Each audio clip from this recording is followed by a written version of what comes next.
Williamsport, southwestern Lake County in northeastern Illinois, northern King County in northeastern Illinois, northern DuPage County in northeastern Illinois, northwestern Cook County in northeastern Illinois, until 1 a.m. At 11:58 p.m., numerous severe thunderstorms were located from Hampshire to Elgin, all moving southeast at 40 miles per hour. Hazard, 60 miles per hour wind gusts.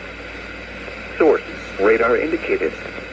Impact, expect damage to roofs, siding, and trees.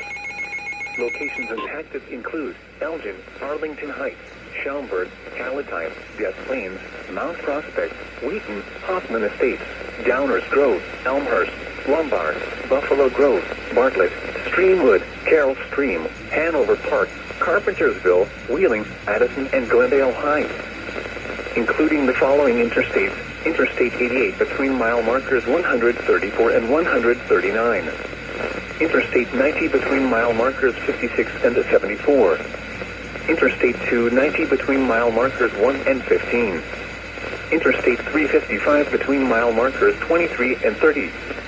This includes Schaumburg Boomers Baseball, College of DuPage, DuPage County Fairgrounds, Elgin Community College, Harper College, and Wheaton College. For your protection, move to an interior room on the lowest floor of a building.